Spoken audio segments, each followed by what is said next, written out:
Au cœur de la province de Muyinga, dans le nord-est du Burundi, les villages vivent au rythme des saisons, des cultures et des familles unies. Ici, la vie semble simple, paisible, comme figée dans le temps.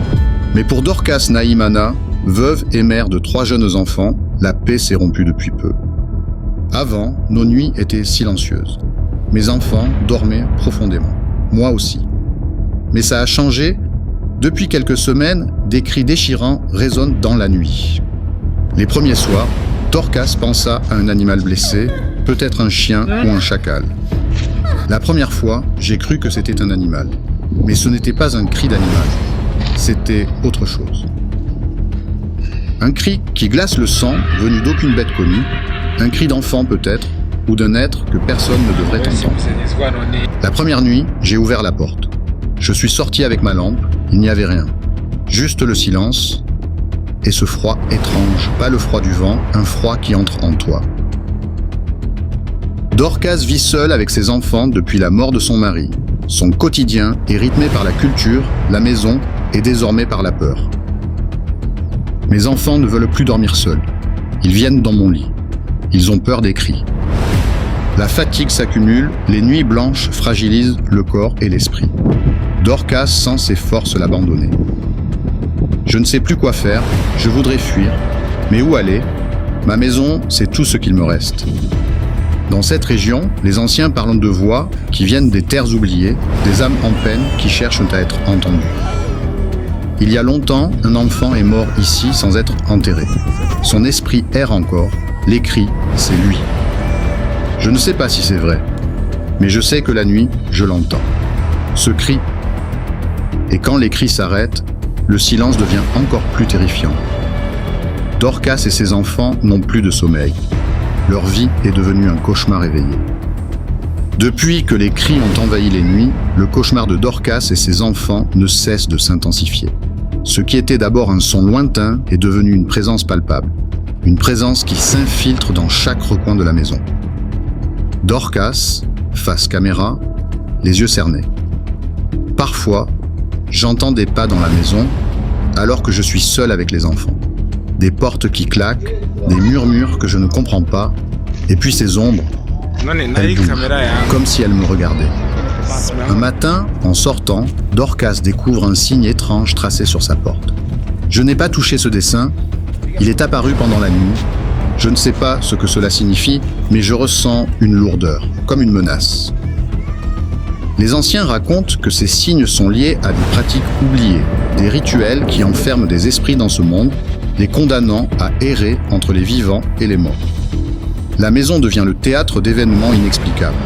Les objets bougent, des voix résonnent, et les enfants commencent à parler seuls la nuit. Les enfants de Dorcas, malgré leur jeune âge, sont au cœur de ce mystère. La Dame Blanche me parle la nuit. Elle veut que je vienne jouer avec elle. Dorcas tente de protéger ses enfants. Mais les voix deviennent plus claires, les présences plus proches. Je les entends parler en langue que je ne comprends pas. Elles rient quand je ne suis pas là, je ne peux plus les protéger. Pour tenter de comprendre, Dorcas installe une caméra. Une nuit, elle filme ce qui semble être une silhouette fantomatique traversant la pièce. Quand j'ai vu ça, j'ai eu peur. J'ai montré la vidéo à un voisin, mais il m'a dit de partir. Les anciens expliquent que ces entités utilisent les voix des enfants disparus pour attirer les vivants. Ils cherchent des âmes à emmener, ils jouent avec les enfants jusqu'à ce qu'ils ne puissent plus revenir. Le poids de cette terreur affecte toute la famille. La fatigue, la peur, l'impuissance creusent un abîme dans leur vie. Je ne dors plus. Mes enfants pleurent d'air souvent. Je me demande chaque jour comment sortir de ce cauchemar. Des marques apparaissent sur les murs comme des griffures invisibles, des objets changent de place sans raison. Une nuit, Dorcas entend un cri différent, plus proche, plus humain, une présence invisible se manifeste avec force. C'était comme si quelqu'un était juste derrière moi. Je sentais son souffle sur ma nuque sans pouvoir me retourner. Le village se referme sur son secret. Peu osent encore s'aventurer près de la maison de Dorcas. Cette maison est maudite. Personne ne veut vivre là. Les cris sont devenus des murmures. Les ombres se sont faites silhouettes. Dorcas et ses enfants ne sont plus seuls. Puis, soudainement, les cris cessent. Un silence glacial s'installe, plus lourd, plus oppressant que jamais. Ce silence, c'est un avertissement. Dorcas le sent. Quand il n'y a plus de cris, c'est pire.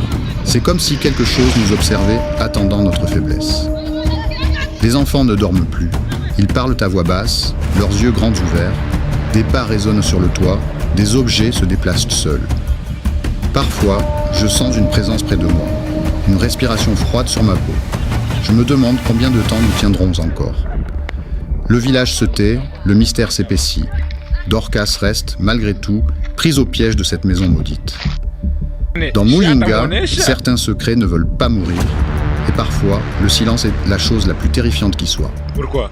Avant, nos nuits étaient silencieuses. Mes enfants dormaient profondément. Moi aussi. Mais ça a changé. Depuis quelques semaines, des cris déchirants résonnent dans la nuit.